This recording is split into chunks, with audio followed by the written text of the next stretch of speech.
Alright, so a couple of days ago I uploaded a quick update in which I said my computer was on the fritz, and it still kind of is, but things actually seem to be working out pretty well right now, so let's see what happens. Let's try to talk about this movie.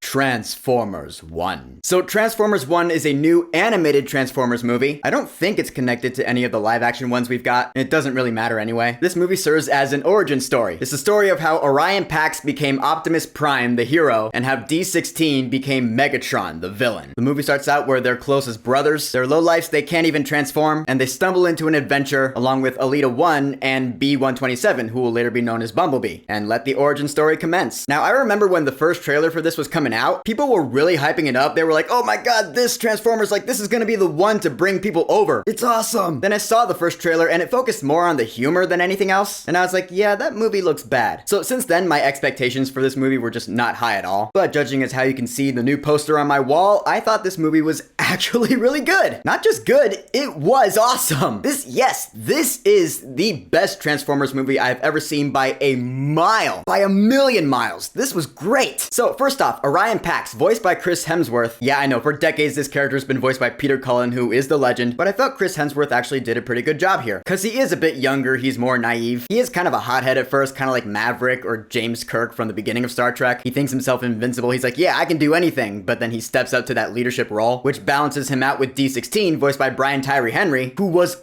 awesome in this movie. Oh my god, I loved his arc. Because again, this being the origin story of how Optimus Prime and Megatron became arch enemies after being the closest of friends, it was done really well. You sympathize with D16's emotions, and I mean, granted, this is not the first villain origin story I've seen like this, but it's a really good one, you know? It made sense for the character, both logically and emotionally. And then there's the other two main characters, Elita 1, voiced by Scarlett Johansson. She has some pretty badass moments, and she was a pretty good supporting character. But B-127, again, aka Bumblebee later on, he's voiced by Keegan-Michael Key here, and at first I thought he was actually really annoying. He is pretty much the comic relief character in this movie, and his humor and his jokes, at first they weren't landing with me, but I'll admit he did end up growing on me. Maybe it's because the rest of the movie ended up growing on me as well, so I just kind of dealt with him. That's probably it, honestly. And I say that because, yeah, this movie has some amazingly epic Transformers moments of awesomeness. And here's what I mean by that. Because I didn't grow up a Transformers fan or anything, I never watched the cartoon. I'm not familiar with the lore outside of the movies. That being said, there are some things in this movie that are referred to that I remember from the other live action movies, and so I was like, oh, okay, so that actually is official Transformers lore. That's cool. But it's the emotion. That's what this movie does really well that surprised me, especially with D16. Again, it's his villain arc. It was fantastic. This movie gets surprisingly dark, which is wonderful. I feel like a lot of animated movies these days don't go as far as this movie does. In the sense that, you know, D16 will say something like, I'm gonna kill him. I want to make him suffer. I want him to die at my hands. He reminded me of Scar from The Lion King a couple of times. It was awesome. And I want to say he stole the movie, but then Orion Pax's arc into becoming Optimus Prime is just as good. It is that balance of the hero becoming the hero role and the villain becoming the villain role. It is just,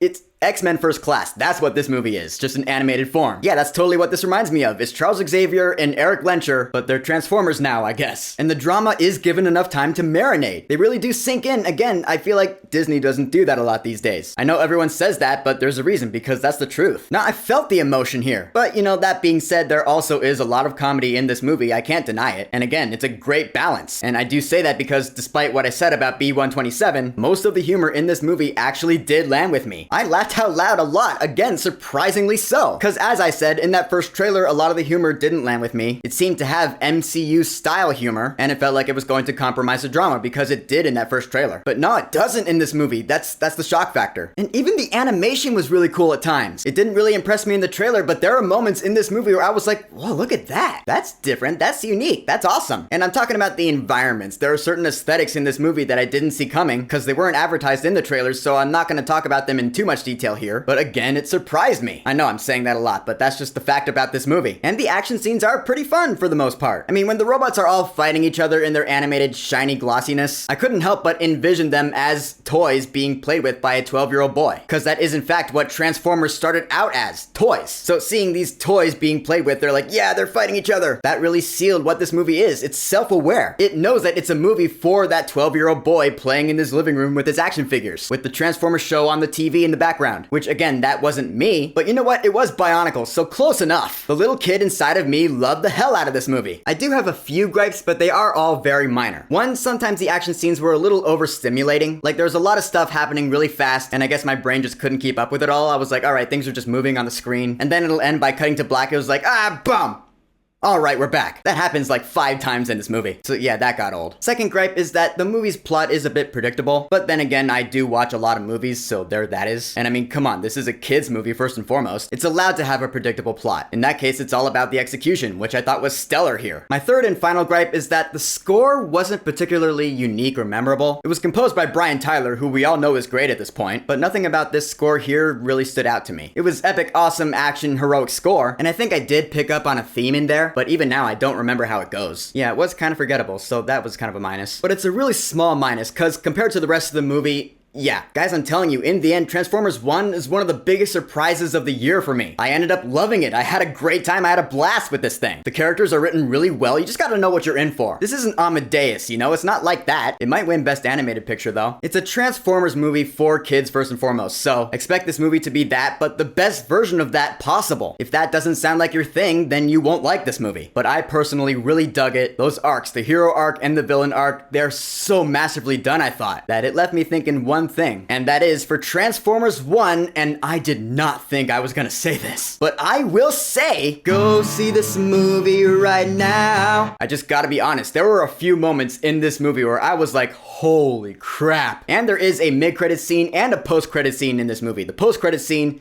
yeah, it's pretty sweet, so stick around for that. So, Transformers 1, have you seen it yet? What are your thoughts on it? Whatever you think, go ahead and leave a comment. And of course, thank you for subscribing. That was my Optimus Prime voice. Now, if you'll excuse me, I'm gonna go watch those first 2 episodes of Agatha All Along again, because they were pretty awesome too. I've had that Ballad of the Witches Road stuck in my head since last night, and it is not going anywhere. It lives up there now rent-free. Peace!